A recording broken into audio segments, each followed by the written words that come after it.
सावन सोमवार व्रत की पूजा विधि।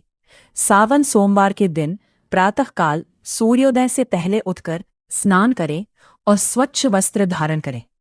इसके बाद घर के पूजा स्थान को साफ करके भगवान शिव और माता पार्वती का ध्यान करें।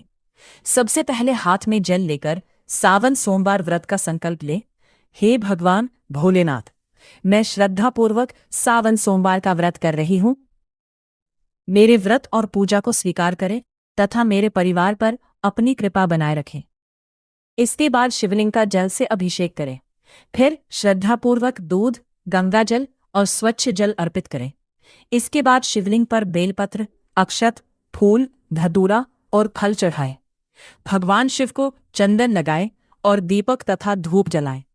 फिर भगवान शिव और माता पार्वती की पूजा करके ओम नमः शिवाय मंत्र का जाप करें। इसके बाद सावन सोमवार व्रत कथा का श्रवण या पाठ करें। अंत में भगवान शिव की आरती करें और हाथ जोड़कर अपनी मनोकामना भगवान भोलेनाथ के चरणों में रखें।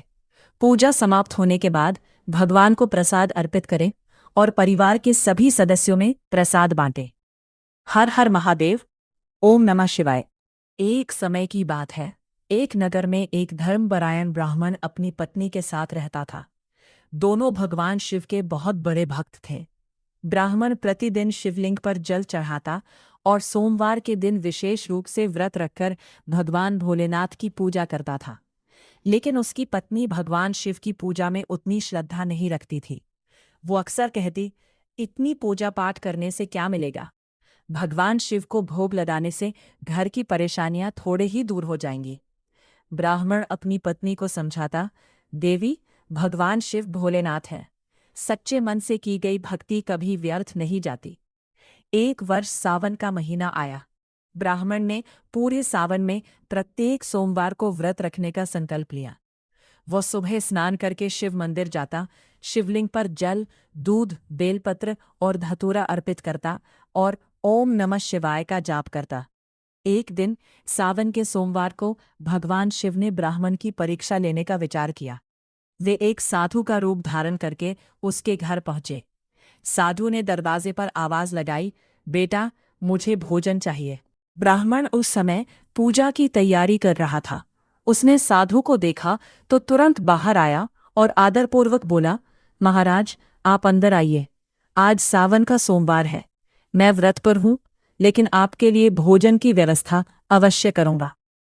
यह सुनकर साधु मुस्कुराए और बोले, बेटा, यदि तुम सच में मेरी सेवा करना चाहते हो तो मुझे ऐसा भोजन खिलाओ जिसमें तुम्हारी पत्नी के हाथ का बनाया हुआ भोजन हो। ब्राह्मण ने अपनी पत्नी से साधु के लिए भोजन बनाने को कहा। पत्नी ने यह सुनकर कहा, आज तो सोमवार का व्रत है, घर में वैसे भी कुछ खास नहीं है। आप किसी और दिन साधु को भोजन करा दीजिए।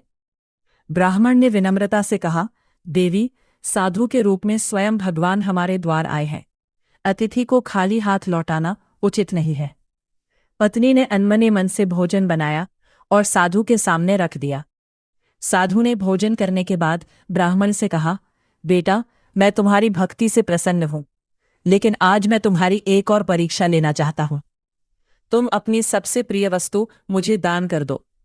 ब्राह्मण ने बिना देर किए कहा, महाराज, मेरे पास धन संपत्ति तो बहुत नहीं है, लेकिन जो कुछ भी मेरे पास है वह भगवान की ही देन है। आप जो चाहे ले सकते हैं। यह देखकर साधु ने ब्राह्मण की पत्नी की ओर देखा और पूछा, क्या तुम्हें अपने पति की भक्ति पर विश्वास है? पत्नी चुप रही। तभी साधु ने अपना वास्तविक स्वरूप प्रकट किया। चारों ओर दिव्य प्रकाश फैल गया। ब्राह्मण और उसकी पत्नी ने देखा कि उनके सामने स्वयं भगवान भोलेनाथ खड़े हैं। उनके मस्तक पर चंद्रमा, जटाओं में गंगा और हाथ में त्रिशूल सुशोभित था। ब्राह्मण और उसकी पत्नी तुरंत भगवान शिव के चरणों में गिर पड़े।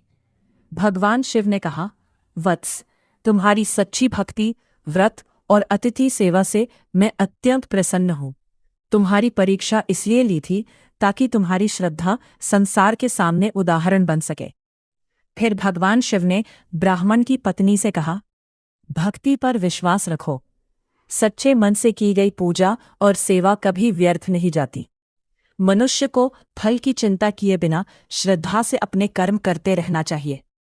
भगवान शिव ने उन्हें आशीर्वाद दिया और कहा, जो भक्त सावन के सोमवार को श्रद्धापूर्वक मेरा व्रत करता है, शिवलिंग पर जल और बेलपत्र अर्पित करता है तथा सच्चे मन से ओम नमः शिवाय का जाप करता है, उसके जीवन में मेरी कृपा बनी रहती है।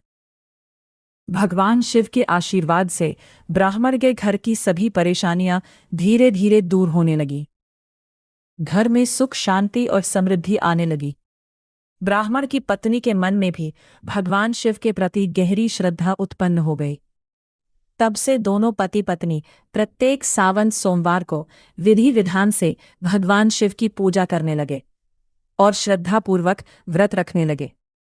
हे भोलेनाथ, जैसे आपने अपने भक्त पर कृपा की, वैसे ही सभी भक्तों पर अपनी कृपा बनाए रखना। सभी के जीवन से दुख, संकट और परेशानियां दूर करना। ओम नमः शिवाय। बोलिए भगवान भोलेनाथ की जय। हर हर महादेव।